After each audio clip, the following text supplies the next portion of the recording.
Қазақ байғыздың шақыруын жаман ырымға балап, ажалдың хабаршысы дейді.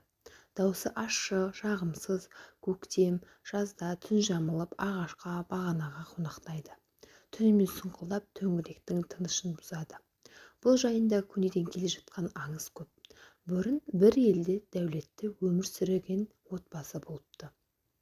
Жалғыз қызы өзімшіл, арам ниетті, жақсылық істеп көрмеген, дүние құмар болған деседі. Оның мұндай озбырлығына төзбеген халық шөл далаға сүйреп апарып жалғыз қалдырған. Ал қыз болса су іздеуге ерініп, құмның үстінде қорқынышты бейнедегі құсқа айналған. Бұл құс байғыз аталып, саңқыл даусын қыздың жылаған зарына теңеген. Бай қыз, бай құс дегеннен байғыз деген деп айтылып кетсе керек. Ендігі бір аңызда Сүлеймен пайғамбардың әйелі құс сүйегінен сарай салып бер деген тілегіне байланысты жер бетіндегі құс біткенде ордасына жинайды. Сүйгенінің көңілін қимаған патша олардың аяғына салып, тұмсығын тесіп, сымға тізген соң түс көрдім, түсімде ғажап сарай көрдім.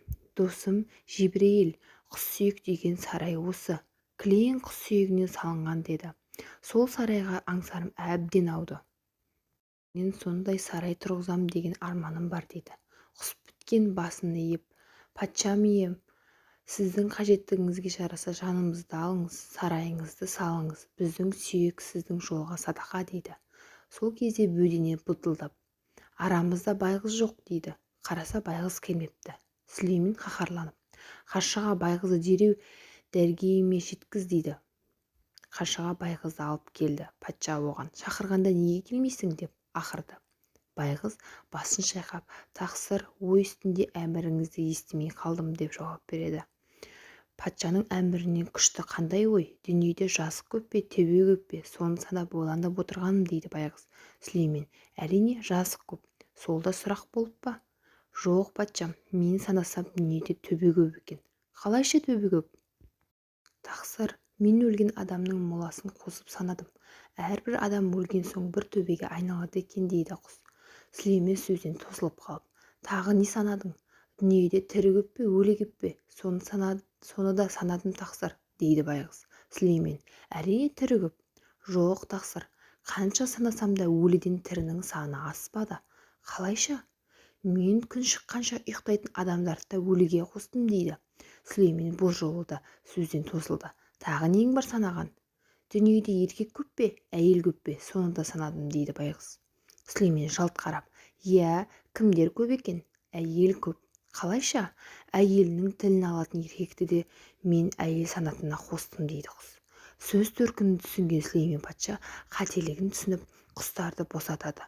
Құстардың аяғындағы тұсауын шешіп жатқанда тірі қалғанына қуанған торғай ұзақ тағатсызданып ұшып кетеді. Аяғына байланған тұсауы толық шешілмеген соң олар әлі күнге дейін секеңдеп жүреді деген аңыз тараған. Құстарды сымға тізгендіктен олардың тұмсығында тесік қалыпты. Тек байғыздың тұмсығы бітеу қалпында кетіпті.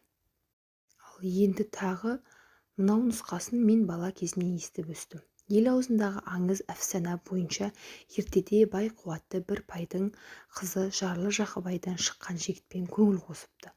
Алайда екі жастың қосылуын тағдыр жазбайды. Әкесінің шешімімен басқа бір байдың баласына ұзатылады. Тағдырына налыған қыз әбден ішқұса болып қысқа айналып кетті-міс. Іңір қараңғысында сұңқылдап дыбыс шығаратын сүйгенін жоқтағаны деседі. Халықтың түсінігінде байғыздың шақыруы жақсы емес. Ауласына келіп шиқылдатқан құсты жаман ырымға балайтын болған. Қазақ этнографтарының жазбаларына сенсек, қазақтар үйдің шаңырағында байғыз құсы келіп қонған жағдайда сол үйден бір кісі қайтыс болады деп жорып, ол үйдің орнын ауыстырып басқа жерге тіккен. Кейде ол үйді жағып жіберетін кездерде кездеседі екен. Қазақ ертеден ырымшыл халық, тек соны дұрысынан пайдалана білсе. Байғыз жайындағы аңыздың барлығында оның ақылды құс екені жазылады. Демек, байғыз жаман хабар әкелді деп емес, жаманшылықтың алдын алуды ескертті деп қабылдау керек секілді.